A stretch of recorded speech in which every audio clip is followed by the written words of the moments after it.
Olá, pessoal, bem-vindos à TV Galáctica, bem-vindos ao Ponto Zero, programa do Dr. Walter Trebtes, professor de Direito, de Universidade, um agente transformador da sociedade, que toda sexta-feira traz muito autoconhecimento para que juntos podemos dar esse upgrade evolutivo. Tudo bem, Walter? Como vai, meu querido? Como está você? Boa tarde, Angela. Boa tarde a todos. Antes de nós Boa tarde. iniciarmos, está dando eco. Vamos acertar o som? Vê se melhorou. Melhorou? Som, oi, boa tarde. Oi, oi. Boa tarde, melhorou? Eu estou com fone É, aqui. o eco dá quando eu falo. Não, agora melhorou. Agora melhorou. Melhorou? Acertou. Então tá, eu acho que era o fone que estava meio deslocado. Pessoal, hoje nós vamos falar do que é mais importante, amor ou educação. E aí, Walter, fala por que dessa pauta que você resolveu fazer hoje? Antes de iniciar, eu preciso responder uma pergunta carinhosa que uma internauta fez. Por que eu te chamo de Ângela e não de Cris, se você é Cris de Pascoal? Então, eu vou responder essa pergunta porque eu acho muito bonito as pessoas terem esse carinho com a gente. Você é a Ângela Cristina de Pascoal, e eu te conheço há tanto Exatamente. tempo, né? E você é um anjo, então é Ângela. Então, é só para deixar os nossos internautas, né, cientes que você é Ângela Cristina, por isso que é Ângela, né? Mas o pessoal te conhece como Cris de Pascoal. É só É aí verdade. uma palhinha aí na pergunta, porque eu achei muito bonitinho a internauta perguntar aí uma semana passada aí, e é só para esclarecer, para o pessoal não ficar perdido, não. Como é que é, né? Sempre todo mundo conhece você como Cris, né? E Cris, E eu, na verdade, até em casa as pessoas, quando vêm entregar alguma coisa para a Ângela, falam assim: aqui não tem nenhuma Ângela. Eu falei outro dia para a moça que trabalha aqui: eu sou a Ângela Cristina. Entendeu? aham, Então, assim, é bom que a gente esclareça. A Lucimara também me chama de Ângela, viu? Lucimara Paris também me então. chama de Ângela. Então, mas Acho que é legal, né? legal. Esclarecer, né? Então vamos lá, vamos falar um pouco do tema hoje. O que é mais importante, né? Amar ou educar? O tema que eu escolhi é um tema que merece, né, uma profunda reflexão, não só para, né, um processo de ascensão, um processo de autoconhecimento, consciência, que é o que nós procuramos falar aqui com vocês, mas também para todos, né, inclusive aqueles que praticam a educação, né, os pais, né, quem tem crianças em casa, quem tem jovens, quem pratica a educação, né? O que é mais importante, amar ou educar? Claro que, em grau de importância, hoje é até complicado discutir isso, né, especificamente, porque nós vivemos numa sociedade organizada. Então, não falar de educação é não conseguir organizar essa sociedade. E a É educação verdade. também leva a retirar a rudeza das pessoas e que encaminham elas, de certa forma, para o ato de amar. Porque, às vezes, o excesso de rudeza impede um pouco também, né, o Verdade. exercício do amor. Agora, o que é mais importante? Não é nenhuma questão de importância, né? Na verdade, eu usei o tema para chamar a atenção das pessoas, né? Mas o que acontece é que o amor precede a educação, né? Antes da educação, nós já amamos, né? O amor é algo infuso do ser humano, ele está com o ser humano, né? Ele nasce, né, no nosso processo, está conosco, nós recebemos, nós temos isso como da nossa própria natureza. Mas como nós vivemos numa sociedade que se organiza cada vez mais, se organizou, não tem como não falar do processo da educação, né, do educar enquanto Sim. amar também. Né? Então, isso é importante, uma reflexão, é importante refletir Ah, sobre isso, até porque, quando se mistura amor com educação, né, é muito importante, porque a educação não pode ser só o conjunto, o acúmulo de informações intelectuais, ela precisa ter a base de sentimento, porque senão ela se torna um repetir, um processo robótico, um processo verdade. mecânico, né, ou só intelectual, então vira aquela questão que é tão enaltecida de uma forma, ao meu ver, descuidada, que a genialidade está nos processos mentais, nos processos, nas capacidades, né, das pessoas reproduzir informação, guardar informação. Então, se publica muito hoje, né, gente novinha aí com menos de 15 anos já ingressando na faculdade de medicina, os gêniozinhos, né, os QIs, ok, né, nós temos essa geração chegando aí, né, e sempre tivemos os mais destacados pela inteligência, mas essa inteligência não pode roubar, né, o sentimento, não pode roubar a conexão, não pode roubar o sentido com o universo, porque ele vale de muito pouco, né, porque vamos supor que o planeta fosse povoado só por gênios, né, nós construiríamos aqui uma complexidade tecnológica, algo gigantesco, mas sem, né, o nosso papel, que é o papel principal do ser humano, que é amar, né, que é construir e co-criar a sua realidade, né? A nossa realidade de cocriação, ela não é só intelectual, né? Ela é uma realidade psicoenergética que vem com esse sentimento que nós conhecemos como amor, né? Essa energia que nós conhecemos como amor. E é uma energia que foi criada, né, na sua origem. Então, quando se fala o que é o amor em si, é uma energia que é criada para expandir consciências, expandir civilizações como a nossa, ou criações como a nossa, porque quando você fala do amor, você já não fala nem do planeta Terra, você fala de uma criatura que ela está humana como nós, né? Mas por que nós amamos? Por que nós temos a base do amor? Porque é para que nós multipliquemos a nossa consciência, as nossas oportunidades, e o amor existe justamente para que permitir todos participem de um processo único. Por isso que existe o amor.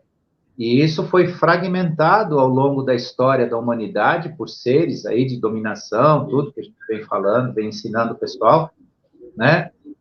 Mas a base essencial é que todos tenham a mesma coisa, da igual forma, com a igual oportunidade, com a igual dimensão e por aí afora. O que muda nisso é o grau de consciência, né, o grau de assimilação, que são processos individuais, sim, mas o amor ele leva a ter esse sentido do uno, do todo, né, e aí é importante. A educação precisa caminhar com esta base, senão ela deixa de ser educação, ela vira um condicionamento, até uma manipulação, né, como a gente encontra um pouco hoje por aí.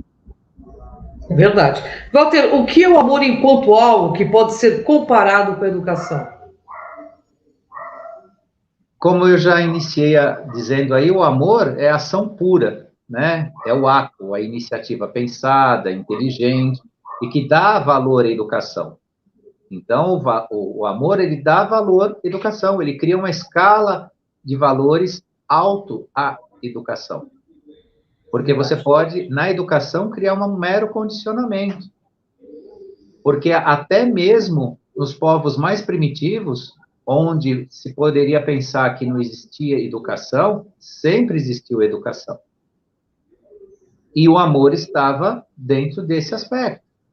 E os povos considerados pela nossa capacidade intelectual hoje e acadêmica de entender a história eram primitivos, mas eles não deixavam de amar. Porque a ideia que a gente tem da humanidade, a humanidade que não tem a tecnologia, ou da idade da pedra, tudo, é uma questão muito pessoal de quem escreve a história. Ninguém sabe ao certo o quanto se amava na pré-história, o quanto o homem podia ser menos rude do que ele é desenhado. Porque numa escala evolutiva meramente interpretativa e não de fato, o homem desenhou o homem primitivo como rude, né? Com aquela ideia de que, né, pela sua rudeza de aparência, né, do que se viu nos tratados históricos aí arqueológicos, é aquela ideia de que o homem, enquanto espécie, ele pegava o tacape, dava na cabeça da mulher, puxava pelos cabelos para dentro da caverna, e isso era, né, estabelecer uma união, um casamento, ou uma relação entre o homem e a mulher, é uma coisa tosca, né? Isso é um desenho que o homem acadêmico, que quis nos mostrar a história da nossa própria existência, fez, porque ninguém sabe ao certo se era desta forma. Dessa forma. Né? E sabe-se cada vez mais que não era. Né? Sabe-se que nós, como civilização, somos bola da vez, como outros tantos foram. E quem sabe lá, muito mais afetivos, muito mais amorosos, muito mais desenvolvidos nessa questão social do que nós hoje. Né? Descrevem a civilização humana, né? Os romanos, os gregos, aí os bárbaros, né? E todos os povos antigos, como, assim, com uma ideia, né, que existia apenas aquela ideia social deles, e que, por não ter até conceitos morais semelhantes aos nossos estabelecidos hoje, eles podiam não ter, né, relações afetivas como nós conhecemos hoje e tudo mais, e isso é uma incógnita a ser desvendada, né, necessariamente dentro de um arquivo acástico, e não um arquivo, né, interpretado, porque a nossa linha acadêmica atual, ela interpretou, né, essa relação do amor, da educação e da existência. E, de fato, nós precisamos ter acesso ao arquivo acástico. O que é o arquivo acástico? É a verdade desenhada, né, na nossa existência, que nos apagaram. Quando nós tivermos acesso a isso, nós vamos saber, sim, porque cada um de nós já pertenceu a uma civilização, já pertenceu a outras vidas, a outras existências, vai saber, de fato, se era tão como é interpretado pela nossa ciência acadêmica hoje. Não estou aqui desclassificando nada, nem contrapondo, nem desmerecendo, mas a reflexão entre a relação do amor e da educação, importa a gente pensar em tudo isso, refletir em tudo isso. Bacana, hein? Walter, perguntaram que amor é algo que demonstra que realmente o desconhecemos ou uma tolice contemporânea? Não é exatamente o desconhecemos, né? Mas muito, muito de nós está distante do que é o verdadeiro ato de amar. E assim, perguntar o que é amor não é necessariamente uma tolice, mas um desprezar do ato de amar, né? Então, pode ser, sim, né, uma grande tolice, né, desprezar o amor, mas não perguntar o que ele significa, porque perguntando o que ele significa, existe já um sinal de uma importância nele, né? Então, o que significa realmente o ato de amar? Quem se põe a pensar, não é dizer se preocupar com isso, mas se põe a pensar nesse ponto, já saiu de uma grande tolice que é desprezar o próprio amor, né? Fazendo um contraponto com a própria pergunta, né? Muitos de nós participam dessa realidade humana, mas não aceitamos ser seres humanos. Esse é o grande ponto, né? Nós participamos de uma realidade humana, mas não aceitamos ser seres humanos. Aí pode estar uma grande tolice. Mas perguntar o que é o amor, não. É necessário, é importante e é, né, ético fazer isso, né? Conhecer de fato e se perguntar sempre. Porque hoje, eu estou falando aqui um pouco do amor com vocês, sobre ele, mas tem tanto ainda o que se aprender, né? E quanto mais se pergunta, Sim, mais respostas a gente encontra. verdade. O Walter, e a educação? O que ela é no contexto entre amar e aprender? Ela é uma ferramenta, né, que se adequa à nossa realidade passada, presente e futura, né? A educação, ela é moldada por princípios morais que organizam a vida do ser humano. A humanidade já amou sem a educação, ou pelo menos a educação que nós conhecemos. Então, o que acontece? Educação sem amor é condicionamento, né? É lavagem cerebral. Então, como o amor precede a educação pelos seus princípios e pelos seus valores, a educação depende do ato de amar. Então, uma coisa conduz a outra, uma coisa se relaciona com a outra. O amor não depende da educação, mas a educação depende do ato de amar. A educação melhora o ato de amar, porque se você diminui, né, a rudeza das pessoas, você mostra a elas a importância e os valores que tem no ato de amar. Então, um se relaciona muito bem com o outro, mas, gostando ou não, o amor precede a educação, né? Então, como começou lá no início, né, a grande pergunta, né, o amor é mais importante que a educação? Nos dias de hoje, os dois caminham juntos, mas não dá, a educação não compete com o amor vem antes, o amor é nosso, é um amor infuso, né? O ser humano, quando nasce, ele já nasce amando, ele já tem o sentido do amor em si, né? Então, a educação vem o quê? Ajudar ele a entender os seus processos nesse mundo, se organizar nesse mundo, né? Para que o amor que ele sente possa ser exercido da forma maior e melhor possível, que, aliás, é o verdadeiro sentido da vida, é o verdadeiro sentido de se relacionar. Verdade. Ô, Walter, de acordo com o que você explica, amar está em primeiro, né? E, em primeiro lugar. E assim, o que significa o combater da ignorância no ato de amar? O ato de combater a ignorância é oferecer oportunidade que todos têm indistintamente fazer parte de um despertar e que despertem o sentimento de amar, o amar verdadeiro, né? Então, qual que é a maior finalidade de algumas instituições hoje no planeta? O combate à ignorância, combater a ignorância. Como é que se combate a ignorância? Ensinando amorosamente, de forma amorosa, porque aí acompanha justamente aquela ideia inicial.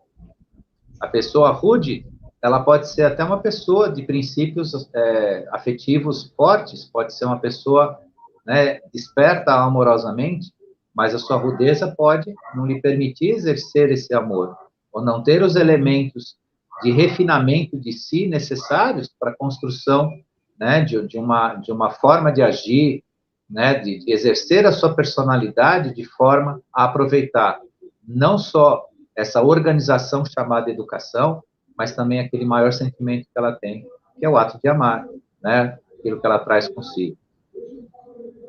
Ô, Walter, a educação da forma que é passada nos últimos tempos é um mero condicionamento?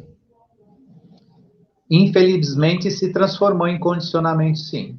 Né? A educação que é dada, eu estou falando até do Brasil, porque é aqui que eu sou professor, aqui que eu me formei, aqui que eu tenho as minhas graduações e pós-graduações, né? Então, eu conheço a realidade brasileira. Na realidade brasileira, é um ato de condicionamento, sim. Né? Então, principalmente em países considerados subdesenvolvidos, e aí está na lista o Brasil. O Brasil hoje desponta numa outra posição, ele está caminhando para deixar de ser considerado subdesenvolvido, mas na nossa história, eu fui criado ouvindo desde criança na escola que o Brasil está na classificação dos países subdesenvolvidos, ok? Entendi. Né? E nisso se tem o quê? Um processo de condicionamento, porque a roda de samsara existencial de um povo continua. Né? Então, nasce, se cria uma família, aí vem as crianças vão para a escola, são preparadas para o mercado de trabalho, não são educadas dentro da cidadania e da criação de um povo, efetivamente, que conhece sua história, que conhece sua cultura, né? A manifestação cultural no Brasil é uma repetição de hábitos e costumes, não é a verdadeira cultura, que se chamam de cultura, então as festas comemorativas no Brasil é uma repetição de hábitos, e não a verdadeira cultura, porque se você perguntar, o cara lá está dançando a festa de São João, quem foi São João? Por que eu comemoro São João, por exemplo, né, que as festas que mais se aproximam dessa data agora, dia 21 foi o equinócio do inverno, você pergunta para qualquer um, não sabem o que é o equinócio do inverno, não sabem a nossa origem, não conhecem, não sabem que nós somos formados como povo em várias matrizes diferentes, a matriz indígena, a matriz afro, a matriz portuguesa e a matriz europeia, que se divide em várias vertentes, a espanhola, a portuguesa e por aí vai. Tudo isso tem significado, tem força cultural. Quem estuda a história de Portugal vai saber que Portugal foi formada por povos com uma habilidade gigantesca na arte, na matemática, que são os árabes.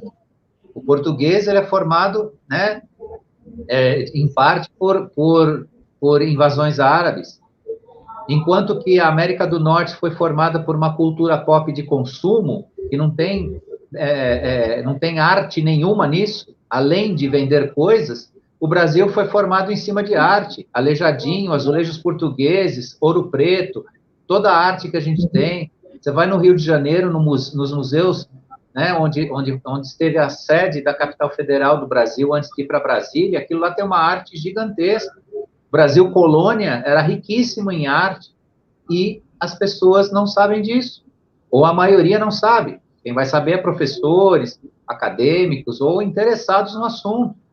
E isso tem que estar perto do ser humano, do cidadão, né, na sua formação. E o que acontece nas escolas? Eu tive esse tipo de formação, talvez você também.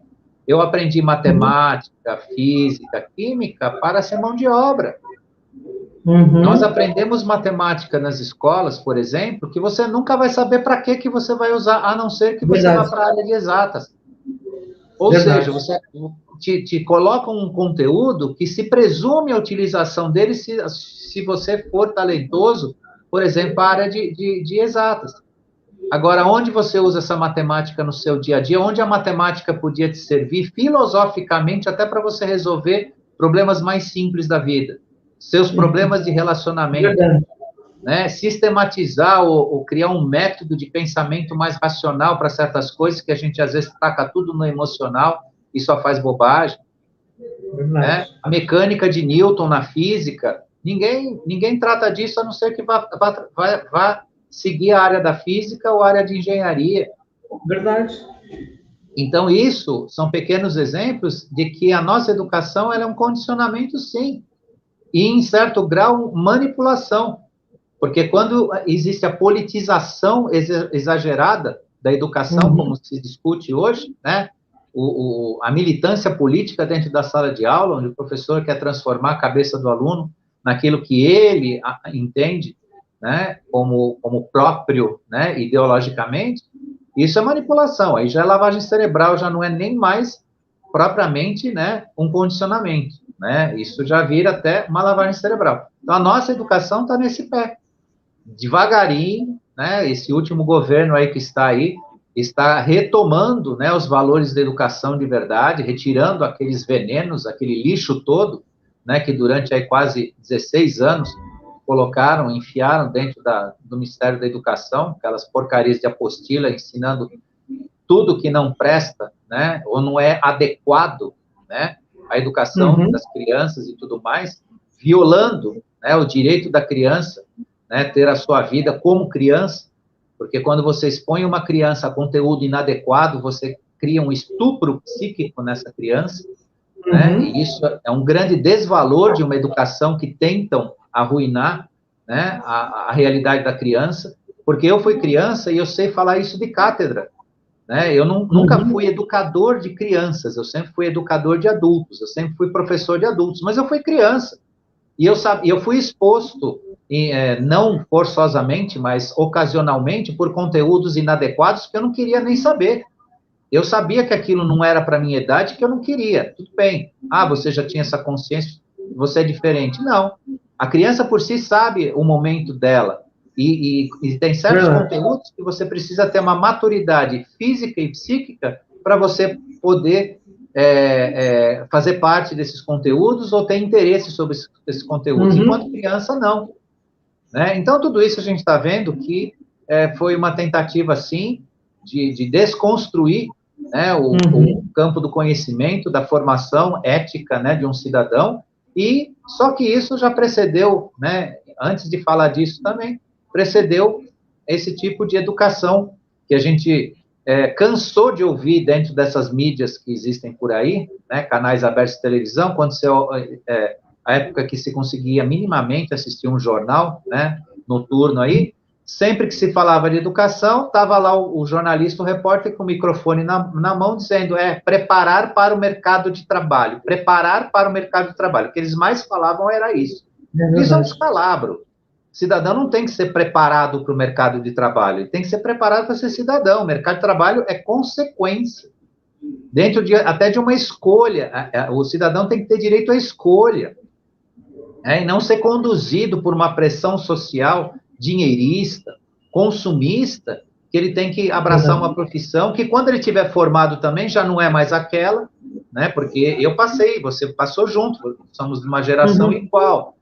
Você lembra muito bem, quando a gente era jovem, qual que era a faculdade que tinha que se fazer, né, para ganhar dinheiro? O que dava mais dinheiro? Então, então, tinha a febre dos dentistas, tinha a febre dos administradores. Quando eu era bem criança, tinha a febre dos administradores. Eu lembro que, quando era criança, fazer administração de empresa, você tinha emprego garantido. Eu ouvia isso de uns primos da minha mãe, que já estavam na faculdade, eu era menino, tinha 10, 12 anos. Então, todo mundo fazendo administração de empresa, porque você tinha emprego garantido. Depois veio a onda né, dos dentistas, medicina sempre foi, até hoje, né, é uma faculdade de ponta para tudo, né, custa uma fortuna ser médico, mas a medicina é uma coisa mais especial, muito específica. Mas nas áreas de exatas, na área de tecnologia, depois veio a área de tecnologia, ser especialista em TI, analista de sistemas e tudo mais. Só que, e o cidadão?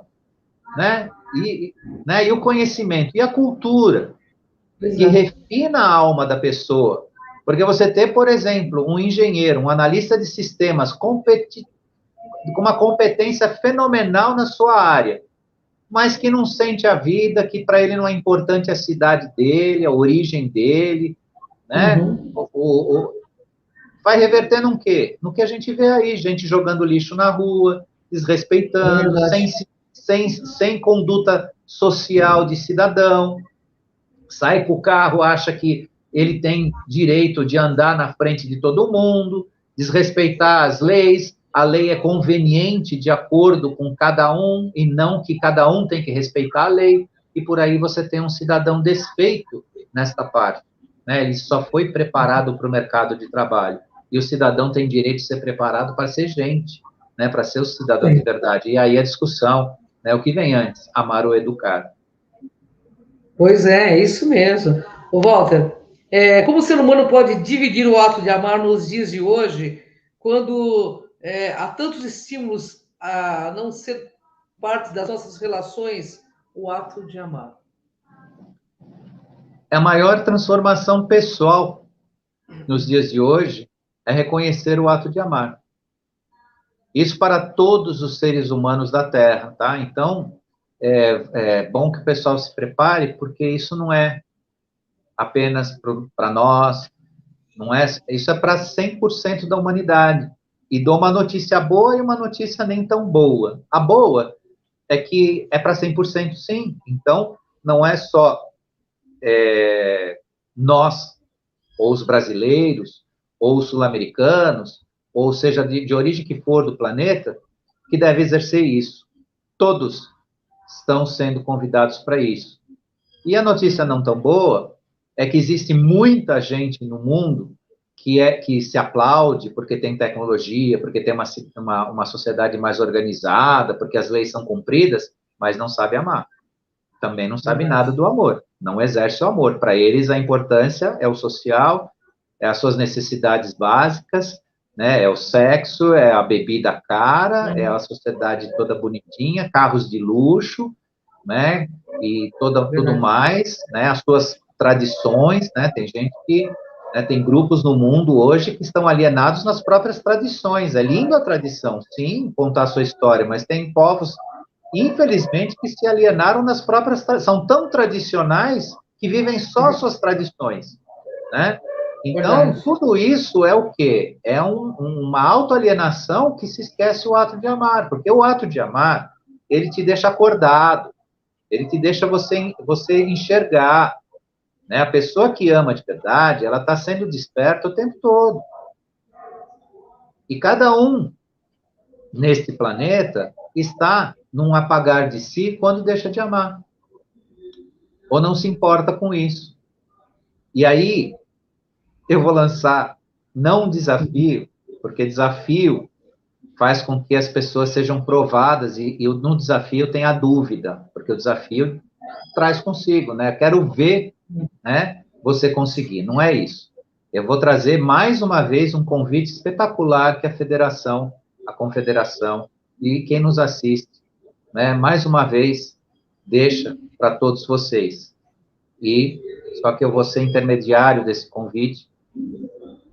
Por que não inverter o tal número de 2/3 para 1/3? 1/3 despertos e 2/3 alienados no planeta. Por que não inverter esse número? Em vez de ser 1/3 para 2/3 alienados, fazer 2/3 conscientes e deixar 1/3. Por que não mudar isso? Por que não surpreender os avatares que deixaram, né, essas estatísticas em que 1/3 da humanidade será, né, será, como se diz, se permitirá preparar para a quinta dimensão? Por que não mudar isso? Então, deixo mais uma vez esse convite, vamos surpreender, como seres humanos. Sim. Então, quem disse um dia que só um terço, né, passaria para a quinta dimensão, vamos deixar esse ser, ou essa inteligência, não decepcionada, mas admirada. Fala, poxa, né? Eu disse que era um terço, mas olha aí, mais de 50%, já estamos ganhando. Se de um terço a gente passar para metade, olha só. E se dessa metade pular para 2 terços, olha só o que a gente não fez. Então, eu não deixo o desafio, eu deixo um convite, né? Um despertar, né? Dentro do amar e educar, que leva nesses números, que leva nesse ponto de um real despertar. Vamos lá, gente. Ô, Walter, para encerrar, então, na forma que vivemos, educar pode ser um ato de amar? É a extensão do amar. O educar é a extensão do ato de amar. Então, quem se dedica a educar está, na verdade, fazendo o sentido do amor. Só que para que isso seja realmente o ato de amar, ele tem que ter ética, né? Então, onde é que eu encontrei ética quando eu fui educado? Naquelas professoras do primário, né? Nos meus pais, da forma que eles me educaram, porque tudo isso tinha, sim, o gesto do amor. Agora, a educação pode ser mal utilizada, né? Pode ser conduzida ou induzida a um ato que não é necessariamente esse ato de amar, porque o ato de amar, ele transforma, ele te permite, ele te dá direito de voz, direito de pensamento, direito de escolha, tudo isso está no ato de amar. A verdadeira educação contempla tudo isso. Claro, né, eu chamo mais uma vez a atenção para hoje, né, para a gente falar entre amor e educação, tem um aspecto que muita gente, né, vem falando aí há muitos anos, uma palavra e um estado de coisas que se chama democracia. A verdadeira democracia não é dar voz à imbecilidade, né? Não é dar voz ao imbecil, porque hoje existem as vozes não que têm uma opinião diferente, mas que rejeitam a verdade.